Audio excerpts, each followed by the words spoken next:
দোয়ার পাওয়ার আছে না নাই? তবে দোয়াটা দোয়ার মতো হতে হবে। সিনসিয়ার দোয়া ইজ লাইক এ মিসাইল। একনিষ্ঠ দোয়া এটা মিসাইলের মতো। মিসাইল হামলা করলে ইঞ্চি ইঞ্চি যেখানে মিসাইল বোমাটা পড়ার কথা ঠিক ওখানে পড়বে। ড্রোন হামলা করলে ঠিক ওখানে, ব্যালিস্টিক ক্ষেপণাস্ত্র নিক্ষেপ করলে লক্ষ্য বস্তু যেমনি ভিত করে, তেমনি দোয়ার মতো দোয়া করলে মুহূর্তেই দোয়া কবুল হয়ে যায়। কত কিছু চাইলাম, পাইলাম না হুজুর, দিল না আল্লাহ, বলে না? আপনার সব দোয়া কবুল, তবে কবুল হওয়ার তিনটা সিস্টেম আছে। কয়টা? প্রিয় দর্শক, দোয়া কবুলে তিনটি সিস্টেম। প্রিয় দর্শক, এই ভিডিওতে আমরা জনপ্রিয় Islamic scholar doctor Mizanur Rahman Azhari হুজুরের বয়ান থেকে দোয়া কবুলে তিনটি সিস্টেম তুলে ধরব। প্রিয় দর্শক, ভিডিওটি খুবই গুরুত্বপূর্ণ। আর কথা বলে আপনাদের মূল্যবান সময়টুকু নষ্ট করব না। আমরা এক এক করে দোয়া কবুলে তিনটি সিস্টেম শুনবো। আপনি যত দোয়া করছেন সব কবুল। সুবহানাল্লাহ কোন? চাওয়া মাত্রই আল্লাহ বলে অ্যাকসেপ্টেড, যা কবুল, দিব দিব না এটা বলতে জানে না, চাওয়া মাত্রই বলে দিব। তিন সিস্টেম। নাম্বার 1, আপনি আল্লাহর কাছে দোয়া করলেন, চাইলেন, আল্লাহ বলে দিব, বলেই তিনি দিয়ে দেন আর আপনি খুশি হয়ে যান, পেয়ে গেলেন। নাম্বার 2, আপনি আল্লাহর কাছে দোয়া করলেন, চাইলেন, তখনও আল্লাহ বলে দিব, তবে এখন না, সবুর, একটু পরে দিব। কখন দিলে আমার জন্য ভালো, আমার চেয়ে ভালো জানে কে? পরে দিবে। নাম্বার 3, চাইলেন, দোয়া করলেন, আল্লাহ তখনও বলে দেব, তবে এখনো না, পরেও না, কিয়ামতের দিন যেদিন বিপদে পড়বে ওই দিন দেব।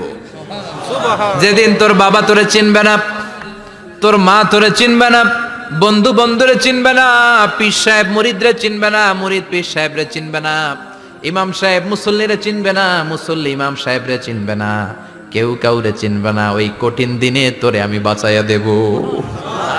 তাই দোয়া যা করছেন ছোটবেলা থেকে আজকে পর্যন্ত, লস হয়েছে না লাভ? লস না লাভ?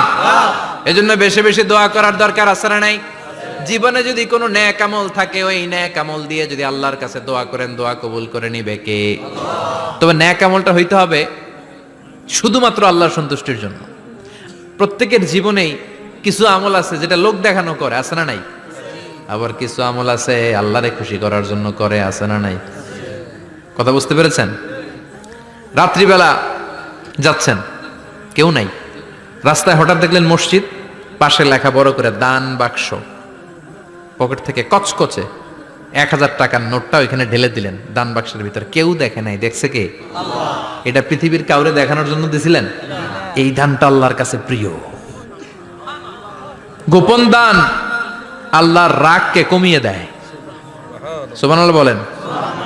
আল্লাকা সিররুন ইনদাল্লাহ বাইনাকা আনতা ওয়া বাইনাল্লাহ, আল্লাকা সাদাকাতুন তাখফা লা ইয়ালামুহা ইল্লাল্লাহ, আল্লাকা সিররুন ইনদাল্লাহ বাইনাকা আনতা ওয়া বাইনাল্লাহ, আল্লাকা সাদাকাতুন তাখফা লা ইয়ালামুহা ইল্লাল্লাহ। সুবহানাল্লাহ বলেন।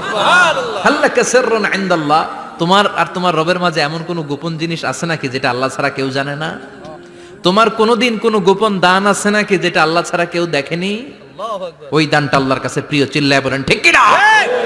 এরকম কোন গোপন আমল দিয়ে যদি আপনি আল্লাহর কাছে ওসিলা করে দোয়া করেন, আল্লাহ ওই কঠিন বিপদের দিনে এই আমলটা করছিলাম শুধু তোমারে দেখানোর জন্য, এর ওসিলায় বাঁচাও, বাঁচাবে কে?